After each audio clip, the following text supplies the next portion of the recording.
Kebanyakan penjual ini hanyalah membuat satu side dokumen. Surat kita amanah, side dokumen. Dan bila berlaku kematian, di dalam geran pemilik itu tidak ada braket pemegang amanah. Bila berlaku pertikaian, maka kita tengok dokumen mana yang lebih kukuh.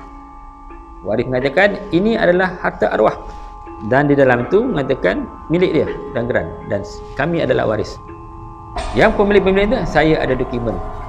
Jadi kita lihat yang mana lebih kukuh.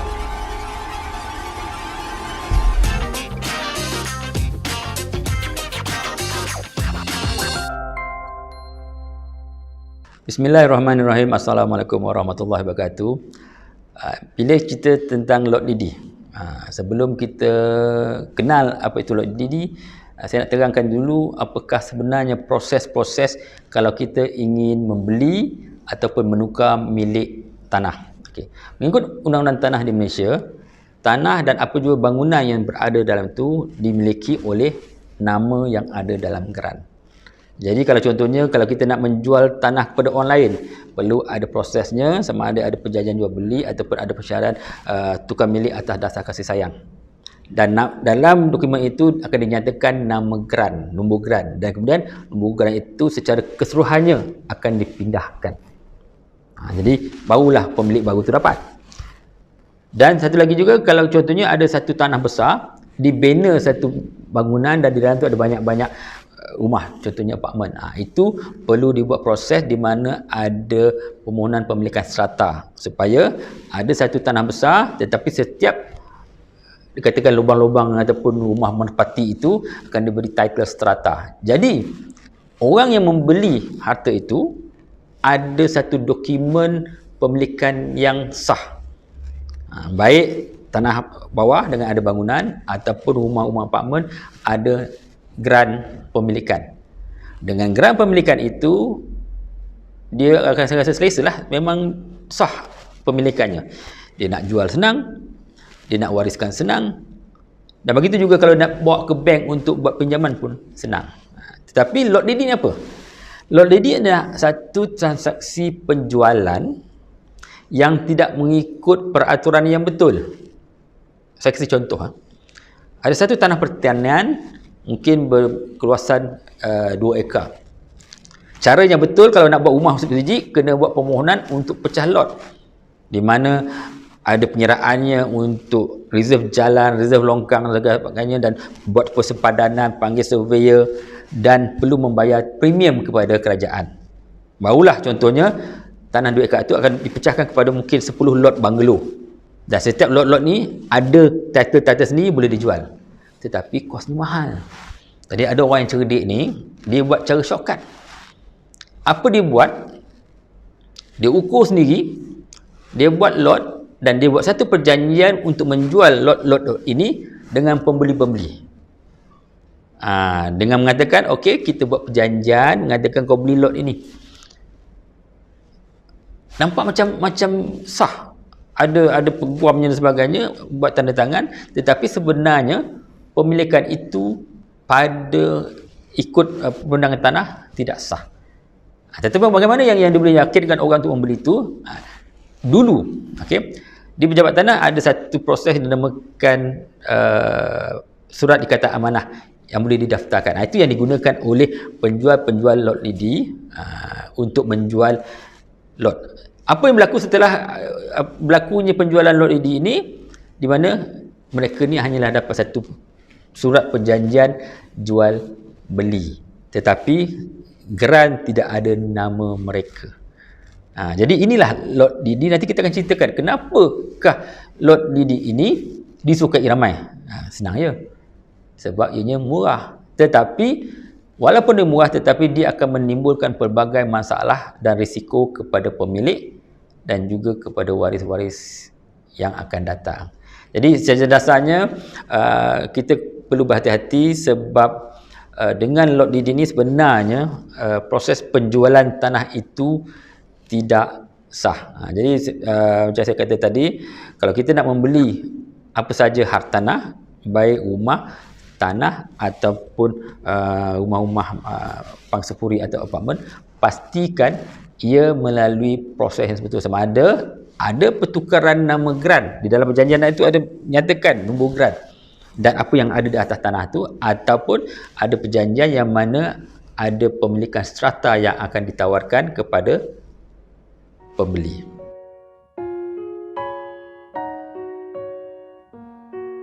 Okey, sebelum saya jawab soalan itu, saya nak kupas sedikitlah tentang kaedah untuk menukar milik tanah kepada ramai orang. Contoh, cara pertama adalah apa dinamakan pecah geran. Pecah geran sebagai contoh, ada satu geran 3 ekar tetapi nak dipecahkan kepada 3 pemilik. Itu kena buat permohonan tukar geran, dan setiap negeri ada dia punya minima saiz-saiz yang boleh dipecah-pecahkan. Jadi secara dasarnya 1 ekar. Jadi boleh dipecahkan kepada 3 geran dan statusnya sama. Contohnya tanah pertanian pecah 3 geran, maka adalah 3 geran akan dikeluarkan dan setiap geran ada nama masing-masing. Dan kalau contohnya dia nak buat rumah, kalau tanah pertanian dibenarkan untuk buat rumah sebiji. Jadi itu kalau tanah yang luas. Jadi kalau tanah luas, bolehlah pecah geran, dan pecah geran pun ada kos tapi tidak berapa tinggi harganya. Tetapi bila ada tanah kecil nak dipecah-pecahkan kepada tapak-tapak rumah, ia memerlukan proses yang dinamakan pecah lot. Macam saya kata tadi, pecah lot melibatkan survey, ada reserve dan sebagainya. Akhirnya dikeluarkan lot-lot berasingan untuk dimiliki oleh orang-orang yang berasingan. Okey, kosnya tinggi. Sebab kos tinggi, ramailah orang berminat untuk membeli lot lidi sebabnya kosnya rendah. Okey, soalan tadi apa? Masalah dia. Masalahnya lah apabila kita beli lot lidi, kita tidak ada dokumen pemilikan yang sah, yang mana ada satu geran, ada nombornya dan ada nama kita. Yang ada hanyalah satu perjanjian yang kita membeli daripada pemilik yang dalam geran tu. Dia kan tunjuk geran, nama saya. Jadi awak beli 1/8 di sini. Tetapi ianya tidak tak memberi sebarang hak kepada mereka. Sebagai contoh, kalaulah dia dah buat rumah, okey, dan kemudian dia rasa aku nak cagarkan, nak ambil loan. Kalau dia bawa atau dia ada tanah, dia nak ambil loan untuk dapat duit untuk buat rumah. Dia bawa lah perjanjian itu mengatakan saya dah satu tanah berkeluasan 10,000 kaki sekian-sekian, bawa ke bank nak cagarkan untuk ambil loan. Bank tengok, bank tak layan. Sebab apa? Tidak ada pemilikan yang sah. Jadi pembelian tanah lot lidi tidak memberi hak untuk dicagarkan ke bank. Itu pertama. Keduanya ialah sekiranya kerajaan mengambil alih tanah tersebut, gunakan akta tanah untuk mengambil tanah dan memberi pembebasan.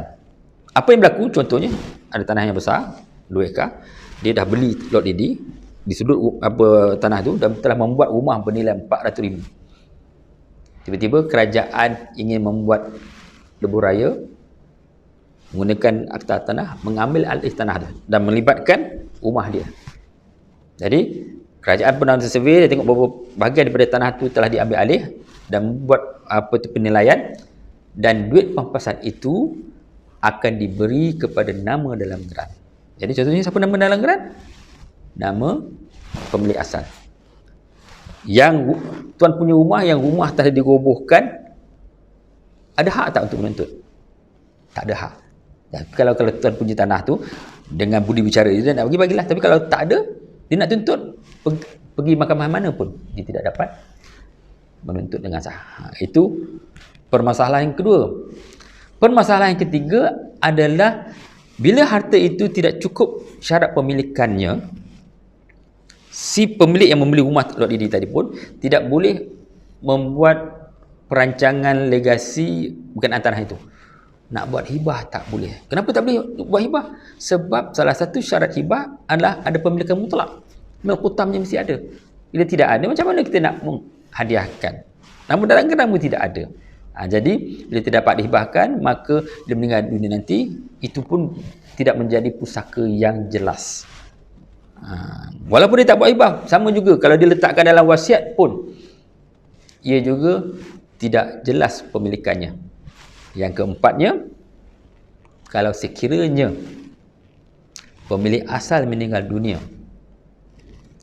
keseluruhan tanah itu menjadi pusakanya, dan kalau sekiranya waris-waris kepada pemilik asal itu tidak mengambil kira perjanjian-perjanjian yang pemilik harta itu dibuat dengan pemilik tanah, dia boleh buat pemunahan pusaka dan mendapat hak itu, dan dengan senang saja dia kata, okey, saya pemilik baru, saya tak terima pakai perjanjian ini, nyah kau di sini. Boleh tak? Boleh. Itulah 4 risiko yang boleh berlaku apabila kita terjebak dalam membeli lot Didi. Banyak risiko kan? Tapi kenapa orang beli? Orang beli kenapa? Sebab mereka nampak itu murah. Keduanya, dia nampak ada dokumen-dokumen yang nampak macam sahih. Tetapi sebenarnya tuan-tuan puan, bila tuan-tuan puan beli lot Didi, tuan-tuan satu, meletakkan diri tuan-tuan dalam risiko, dan juga meletakkan waris-waris tuan-tuan dalam risiko yang berpanjangan.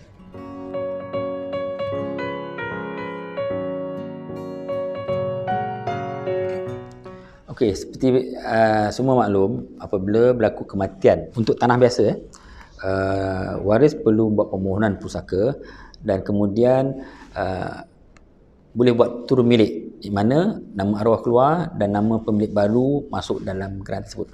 Nak tahu seorang boleh, nak tahu ramai-ramai pun boleh. Itu tanah biasa. Tanah biasa yang tak ada masalah pun ada banyak masalah. Kita tahu ada 1 juta geran tanah tidak selesai. Tetapi yang ini kita nak cerita tentang lot Didi. Lot Didi pemilik tu tak ada geran. Jadi kalau contohnya dia meninggal dunia, macam mana dia nak buat proses untuk meletak nama anak-anak dia, nama isteri sebagainya? Payah. Jadi itulah antara risikonya, ialah dia memiliki harta, dia mengeluarkan duit untuk membeli lot Didi itu, dan mengeluarkan duit untuk membina rumah di atas lot Didi itu, tetapi apabila dia meninggal dunia, ia bukanlah satu harta pusaka yang sah taraf, yang boleh diturun milikkan. Jadi itu dia punya risiko. Kadang-kadang kita titik peluh, kita kumpul duit, kita beli tanah, nak tanah murah, kita beli lot Didi. Lepas tu baru kita tahu tak boleh nak ambil loan, terpaksa nak buat personal loan ataupun gunakan saving-saving lain untuk buat rumah. Terdiri dah satu rumah, tetapi tanpa sedar sebenarnya ia bukanlah satu tanah ataupun harta yang sah taraf. Jadi kalau meninggal dunia tidak dapat diturun milikkan. Itu dari segi pembeli. Kita lihat juga aspek pewarisan kepada tuan milik tanah. Okey. Lot Didi ni ada 2 isu. Pertama, isu dulu. Dulu di pejabat tanah membenarkan satu proses yang dinamakan pembuatan surat ikat amanah ataupun trust deed, di mana pemilik tanah boleh mengatakan saya sekarang ni hanyalah pemilik tanah bagi pihak-pihak sekian-sekian. Dan inilah dokumen yang digunakan oleh penjual lot Didi. Dia buat satu pengisytiharan surat ikat amanah, dan surat ikat amanah itu didaftarkan di pejabat tanah, di mana di dalam geran nama dia ada bracket, dan dia memegang hak mengikut apa yang ada dalam trust deed itu. Kalau itu berlaku, bila dia meninggal dunia, maka mereka-mereka yang ada tersenarai sebagai beneficiary akan dapat nama mereka dalam geran. Tetapi nama mereka dalam geran adalah dalam bentuk pecahan, tanpa menyatakan dia lot mana. Contoh belah tu tanah tu, pemilik asal tu mengatakan saya adalah pemegang amanah kepada 8 nama. Okey, 1, 2, 3, 4, 5, 6, 7, 8. Dia meninggal dunia. Sebab adanya dokumen trust deed itu, maka geran itu akan turun kepada 8 nama itu. Sebab ialah pemegang amanah. Tetapi hanyalah pecahan. Kemudian kalau tiba-tiba ada seorang yang kata, aku punya pecahan sebenarnya Haji kata kat depan, dah gaduh. Sebab dia tidak menyatakan lot mana. Dia tidak cerita tentang lot.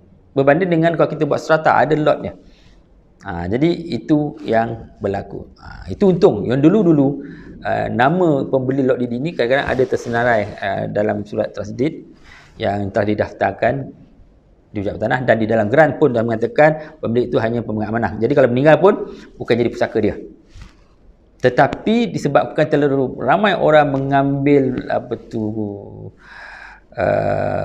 peluang menjual lot lidi menggunakan dokumen trust deed ini, sekarang ni semua pejabat tanah telah membekukan lot lidi kecuali kes-kes tertentu untuk permohonan pendaftaran surat amanah.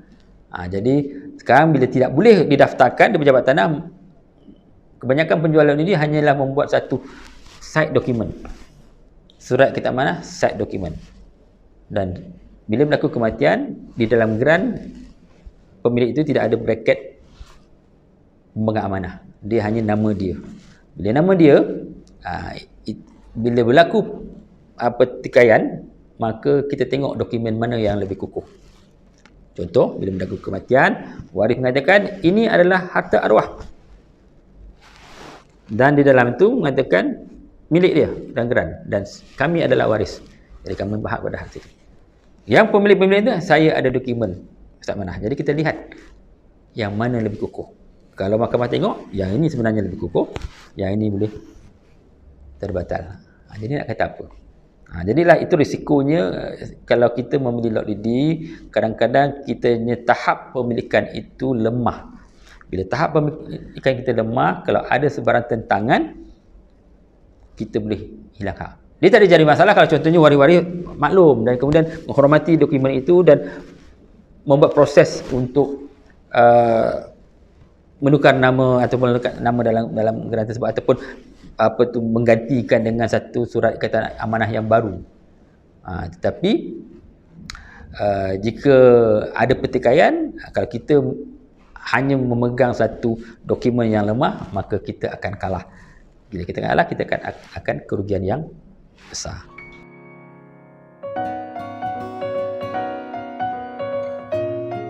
Pada permulaannya, selalunya orang yang membeli lot lidi ini merasakan mereka beruntung. Sebab apa? Orang lain beli tanah 10,000 kaki bernilai RM180,000. Tapi dia dapat beli tanah 10,000 kaki pada harga RM80,000. Berapa dia keuntungannya? Diskaun RM100,000. Tetapi boleh tahu, rupanya berisiko. Macam mana nak perbetulkan? Jadi kita kena tengok kenapa orang lain bayar sampai RM180,000? Sebab dia nak dapatkan hak yang betul. Jadi kalau kita tahu yang kita beli yang murah tadi sebenarnya tidak cukup, kita perlulah keluarkan kos untuk memutihkan balik tanah kita. Jadi tidak boleh lari daripada membayar kos untuk pemutihan. Apa yang perlu dibuat? Jadi apa yang perlu dibuat, saya sangat cadangkan kalau contohnya ada satu kelompok yang membeli lot lidi daripada pemilik, berunding dengan pemilik sama-sama untuk memutihkan tanah. Memang ada keluar kos. Saya tengok banyak perjanjian lot lidi adalah di mana setelah membayar bayaran tu akan ada proses pecah lot yang akan dibuat di masa akan datang, tapi selalunya tak terjadi pun. Jadi owner-owner ini perlulah push. Kalau contohnya di dalam perjanjian itu mengatakan kos untuk pecah lot tu dah dibayar, tuntut daripada tuan punya tanah untuk melaksanakan. Ataupun dalam perjanjian mengatakan akan dibuat dengan kos yang akan ditentukan kemudian. Berbincanglah ramai-ramai untuk mengeluarkan kos. Memang keluar kena kos, tapi saya kasih contoh. Kalau kita ada tanah lot lidi yang ada risiko, tetapi kalau kita terpaksa keluarkan contohnya 30,000, 40,000 tambahan, saya rasa berbaloi. Sebab apa? Apabila kita keluarkan kos itu, maka pemilikan kita dah jadi putih dan ianya terselamat. Okey, berapakah kosnya? Apakah prosesnya? Pertama, saya kata tadi, kesemua lot-lot lidi tadi yang berada di atas satu tanah yang dimiliki oleh seorang pemilik tadi, perlulah bekerjasama, okey, untuk membuat proses pecah lot, yang mana melibatkan memanggil juruko dengan membabitkan permohonan untuk memecah lot yang dibuat oleh pemilik tanah, tetapi dibayar oleh mereka-mereka yang membeli.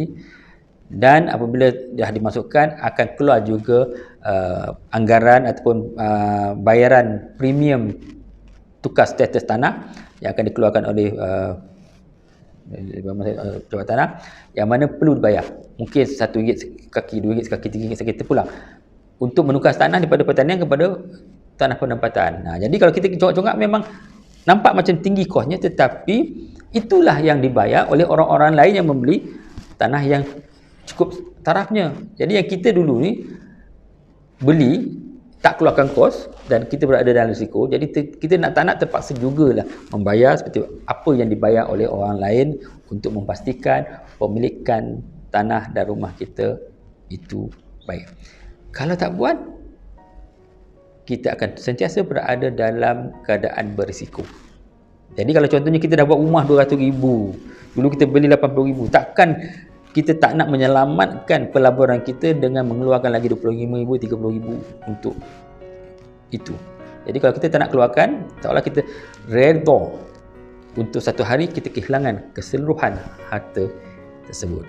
Jadi memang payah untuk meyakinkan orang, tapi saya katalah, kita dah terbeli murah, orang lain beli mahal, ada sebabnya. Jadi kita tak nak terpaksa keluarkan duit itu, tak buat. Tapi ada yang kata payah nak bincang-bincang ni. Itulah satu perkhidmatan juga yang Mahpusaka boleh tawarkan.